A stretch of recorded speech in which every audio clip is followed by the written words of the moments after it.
Well, it's been a lot of fun to be able to jump into this role as quickly as it happened, and with 2 days right before training camp started.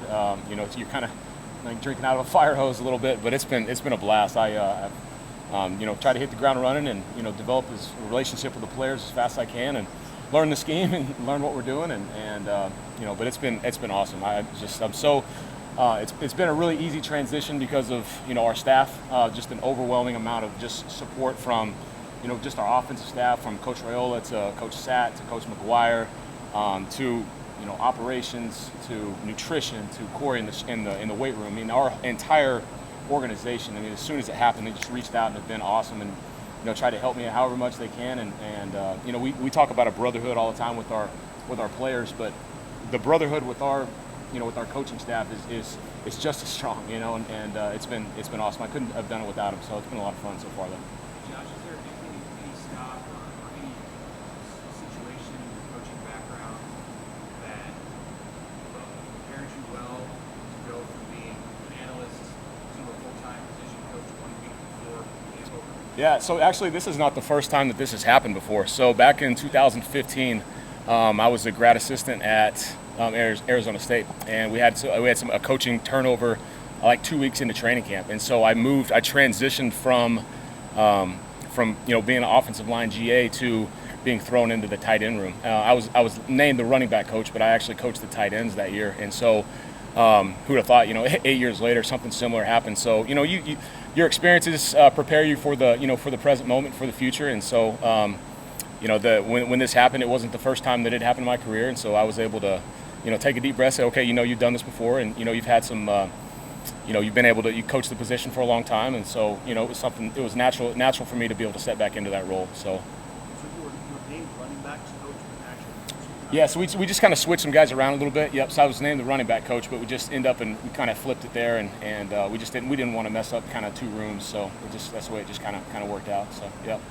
A lot of the players said that your message to them was you didn't have to get ready because you stayed ready.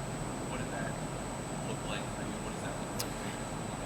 Well, I had a good relationship with those guys. I mean, I'm a tight end guy, but that's that's my favorite position, and it's a position I've always enjoyed coaching. You get to do everything, right, from the run game to the pass game to pass protections. You're just involved in everything. It's similar to coaching quarterbacks, and so I'd always try to develop a relationship with those guys, and a lot of the tight ends as well. They play a lot on special teams, and so I was able to really have a good relationship with those guys before, and would always just kind of talk to them, and every time we're an individual, whatever, with Coach Foley, I'd kind of look over there and just kind of see how those guys were doing. Always try to check in with with Bork and Tommy and Eric and all those guys, and then just Coach McGuire and I are really, really close, and so we spent a lot of time talking football, and so trying to continue to to learn the scheme as much as I can, and whatever I could do leading up to this point to help our team, I was willing to do. And so my goal is to try to learn our scheme offensively, defensively, and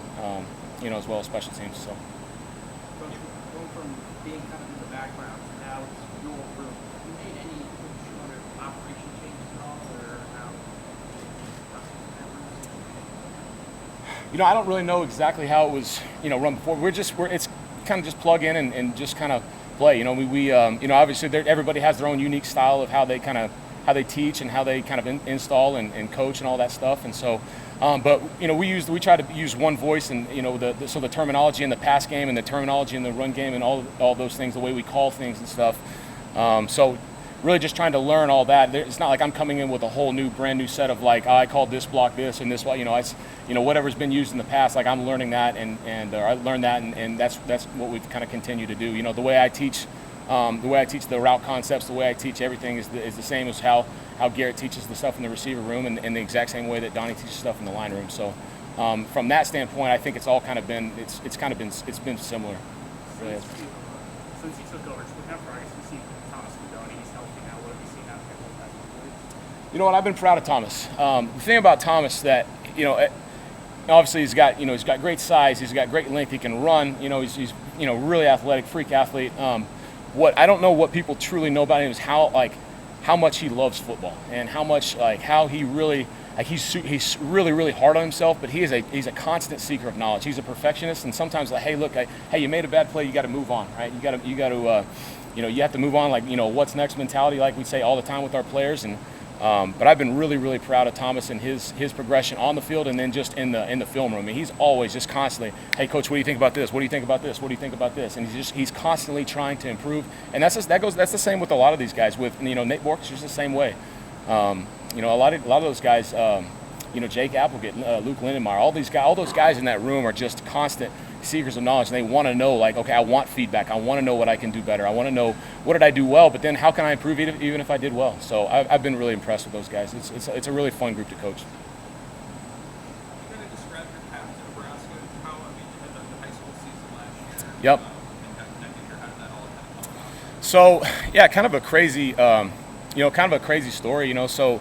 We kind of finished up at SMU, and I had some opportunities at some other places, but I wanted to stay. I'm from Dallas, and wanted to be close with my family and stuff, and had some opportunities elsewhere that I didn't really want to do, and so I had an opportunity at high school. Guy by the name of Joe Castillo was the head coach at Little Elm High School. Was a really, really close friend, a really good mentor to me, and gave me an opportunity. Didn't know him very well, but gave me an opportunity. But I always knew I wanted to get back into into college football, and I had a few opportunities that I thought was going to happen, back in December, when the coaching carousel kind of started and stuff, and that I thought were going to happen, and things kind of fell through. And I said, the next opportunity I get, I don't care where it is, what it is, I'm going to take it. And then, when Coach Rule called, it was a no-brainer. It was a no-brainer, and I didn't care what it was. I was like, hey, this is the job, and I was like, man, I can't be more excited to be here. Actually, kind of funny story. So.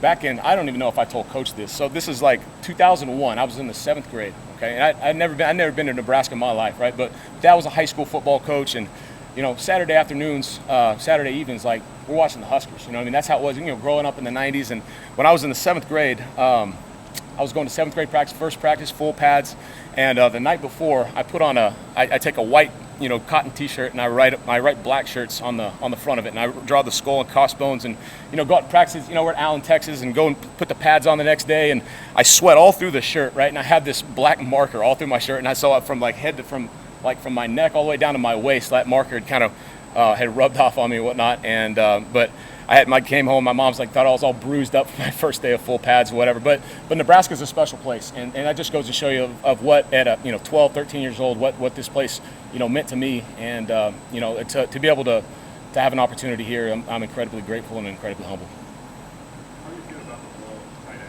in Coach Satz's offense? Well, it's an awesome role. If you want to play in the National Football League, this is the place to play tight end. To be able to come here, we do a lot of different things with these guys. The things that they're going to do at the next level, you're going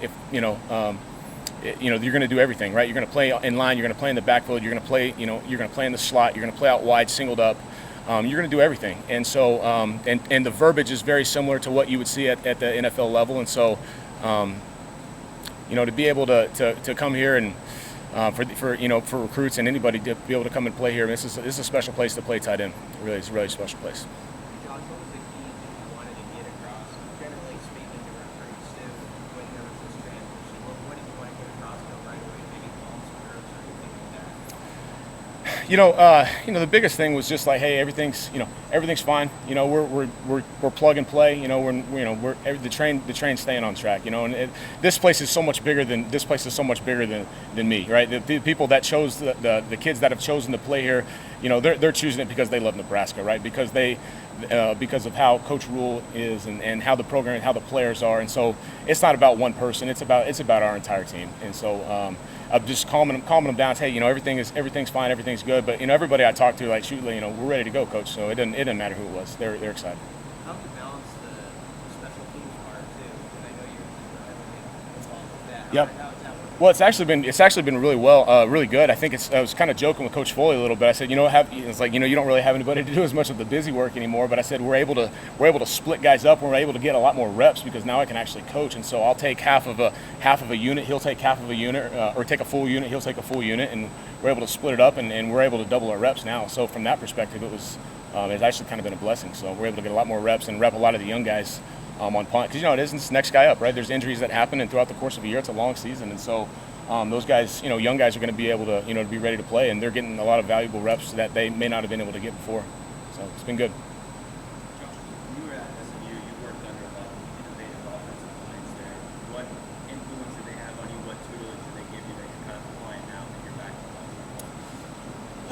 That's a great question. One of the biggest things I've learned was, the simplicity of it, and to be able to, to make the routine play. And that's one thing I talk about, guys, all the time is you make the routine play. And you don't have to be a superstar. You don't have to go out and do something, way above. Just go be yourself, do your job, and make the routine play. And I think some of as innovative as maybe some of those offenses are, they're boring in a sense of like, there's not a whole lot of fluff to it. It's just, do your job and execute at a high level, So, but we're plugging in and playing here, and this is a very innovative offense here. You know what I mean? And what we're doing, and so this is an unbelievable place to play offensive football. Anything else? All right, thanks guys, appreciate it.